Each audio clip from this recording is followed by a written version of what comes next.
Right, man. First and foremost, man, I got interrupted like 100 times a day trying to do this damn note to myself. Reason I got the hat on, man, I was sparring today, I got punched in the nose, my eyes are all blacked up. Well, it was yesterday, and my eyes are all black from getting punched in the nose. So, a little embarrassed, a little shy about that. So, I'm just going ahead, because, now, keep my smile while I see this, you know what I'm saying? The T still white, though. All right. So, here it is, man. I had a huge weight lifted off of me today. Those who might not know, my mom was worked at a VA hospital in Coastal, Pennsylvania. Was on her way home from work, and thought these people had car trouble, and she thought they needed help. And this was at the time, back then, you would, pull over and help people, and so she pulled over and helped them, and thought she was going to help them, and they beat her up and raped her, and I am a product of that crime. I didn't know nothing about it until I was about 12 and a half, 13. Yeah, all I knew was I lived in Kalen. All white people, hillbilly, racist, mean kids. Sometimes they were cool, but a lot of times they were not. I was always secondhand citizen, beat down. I was terrorized, tortured, abused, and anything under the sun, cruel was done to me, just behind my color. And anyway, my mom was an angel, and my daddy, James Charles, is just an amazing man. Loved me to death. My brothers were on and off. I mean, me and my brothers are cool now. Me and Randy are very cool. We were tighter when we got older, but growing up, man, it was hard for me. Just put it that way. That's about all I can really say about that. Anyway, back to the subject. So this weight was on me because, so at 13, I heard somebody, a young man, got into a altercation with somebody and ended up hurting him. And I went away to Lima, juvenile detention center, and then there to Endless Mountains in New York State. It was a lockdown, maximum security prison for juveniles. And I was there for a long time.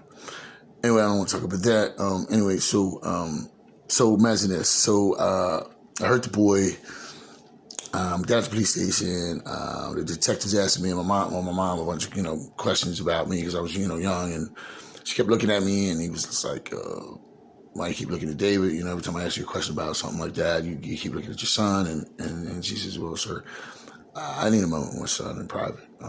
Give me a moment. And, he got up and gave us a moment. And my mom was like, what's going on, Mom? I'm like, am I giving an electric chair or something? And she was like, told me the story about her getting beaten, raped. And now this is the moment where I'm in a whole bunch of trouble. I'm getting ready to, I don't know what's going on with me. And then I get hit with this bomb. Boom, David, your whole life was a lie. What? My mom told me, the first thing hit me, man, was how sorry and sad I felt for her because she was hurt, And then second thought hit me right after that. I said to myself, my God. Every time she looked at me, she must have been reminded of that horrible situation that happened to her. No matter how much she loved me, how much she could candy code or decorate, I still had to remind her in some shape, form, or fashion that my poor father, you know what I mean? God, the shit he had to go through behind me. Listen, he's from hillbilly. Like, he is from the mountains. He is from Somerset, outside of Somerset, Pennsylvania. Coal mines of the Appalachian Mountains, damn near West Virginia. Probably you can throw a stone and hit West Virginia. Mountain boys. And for him to show up with his wife and a black baby, all of a sudden out of the blue, because we didn't live in that area. We were about 4 hours away. We lived down in Kennedy, K-Town, and he's from there, so it's about 4 or 5 hours. It's up there in the mountains, Blue Mountain, all that, the tunnels and shit. You got to go to Pennsylvania. It's a long time. Anyway, so we'd show up, I couldn't imagine what they had to go through, First of all, probably rumors, right? Mama cheated on with a black man. How many times my dad gonna tell people his wife was beaten and raped? How many times that conversation? After a while, he's like, you think what you gotta fucking think, right? I guess, evidently. So, yeah, man. And so I got a chance today my dad's 85. I mean, 80s. You know, and he's got lumps and to find the stuff in him, man. And, you know, the writing's on the wall, get it. And I just buried him, man. Because no one's ever, you know, after, you know, I went to, hey, my mom passed and I don't think I would ever had to, you know, to bring it up to, you know, how do you bring that subject up? And I never found a way or, you know, because my brothers, I've never talked to them about anything. I don't even know what they fucking even know, if they know anything. I don't know what the fuck they're, you know. But my dad, you know, and I was like, man, I don't know what, because I don't know all the facts. You know, I'm a kid, I want to hear it, and I'd never been discussed again. And it was a weight on me. And I was, you know, kicking around, and it was bugging me. And finally, I said today, man, Daddy, you know, he was just talking to, you know, small talk about his doctor's appointments and stuff. And then, you know, I just handed it around like, Daddy, later on, you know, I'm going to have to, you know, talk to you about some things. It's probably going to be tough to talk about. And blah, blah, blah. He goes, well, Dave, what? So I said, well, where I come from? You know, why am I who I am? And he said, I can tell you right now, I ain't ashamed of not. I said, what? And he broke it down. I mean, you know, told me basically what I knew. And then I said, well, Daddy, this is what I want to know. What was that conversation like? Well, first of all, how did you feel when your wife was beaten, raped? I mean, how did that? I don't want to discuss what he said, but, you know, it's between me and him. And then I said, Dad, that's what else I want to know. Honestly, what was the conversation like when she found out she was pregnant with you? He said, David, that's different. He goes, now, I said, Dad, I didn't even know now. He said, son, I was just hurt for your mother. I didn't, whatever she wanted is what I wanted. And she thought about, you know, getting an abortion, and she thought about killing herself and running up the road with you in the belly and all that. But I knew this, son. She came to me and crying, and I said, what's going on? She said, when has the sins of the father become the sins of the son? Why does he have to pay the price for this devil man? This boy didn't ask to be here. God blessed me with him. He's a miracle. See, because, you know, and she kept me. She loved me dearly, but, you know, the angel that you know, she said it came to her, and she told her and broke it down to her and explained, listen, you know, abortion, all that stuff, you know, whatever, you know, we don't have a right. I go, fuck, I'm proof that you don't have a right. Even if you're raped, listen, when does the sins of the father become the sins of the son? That's like, if I go rob a bank, right? And little David got to go to prison because I robbed a bank. Right? Listen, listen, at the point of life, listen, when God says, boom, life, you have no choice. You're not God. I don't care what woman says that she has a choice of her body. No, you don't create life, you do not end it. It's not your decision. In a couple weeks, it's a season, you can't do it. Why? So it's a couple weeks of what? Listen, you can't take care of it. There's plenty of people adopted. Oh, I'm a rape baby. Well, the baby didn't ask for that. That baby didn't ask. So you take his life because why? Somebody said it's okay to. You know, a while ago, it wasn't even legal to do that shit. So stop. Come on, man. Just because you got the right to, they say you can, doesn't mean it's right. See, is it God's thing or the right thing, right? The right thing? Well, if the right thing is God's thing, I'm just asking. I'm not saying that. I'm just asking a question. Because I could order a medium rare steak, right? And you can bring me a well-done steak. Well, you thought you did a great job, right? You was on time, you smiled, you did everything you should have needed to do, right? Besides bring me with the fuck ass. So you did the right thing, but you didn't do my thing. See? That's what I'm trying to tell you, man. Gosh. So anyway, man, so I had to thank my dad. I got the chance to, before anything happens, I got a chance to hear out the conversation of wanting to end me, keeping me, trials and tribulations by having me, and I got an opportunity to tell my father, Papa Charles, how fucking grateful I am. Because he did not have to love me, and he is my Superman. That's the kindest, gentlest man I've ever fucking came across. I couldn't ask for my mom and dad to be the more gentle, graceful, loving people, humble, down to earth Plain and simple. Bust your ass and love you. And when they bust your ass, they let you know why they busted it. They don't leave you broke. They build you back up. Me and my dad are best friends, man, and he's my dude, man. So I take him, and he's my last of my Mohicans. He's the last of the good people, I think. I mean, there's probably great people, but he's the last good people. I mean, really good people that I know. You know what I mean? Like, I know he's good.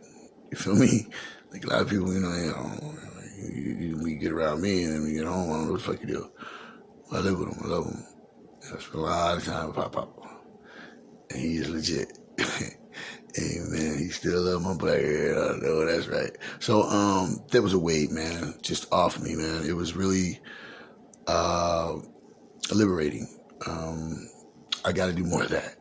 These things that I do when I send them out, or look at them later, they really help me because I'm really just talking to myself and trying to understand because, hey, I'm 51 and I got to try something.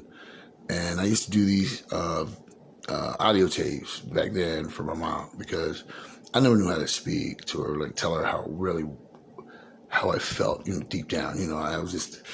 I get fucked up with words when I love somebody, So that's what I used to do, and I used to make tapes. Some of them used to scare me because I was just so sad as a child.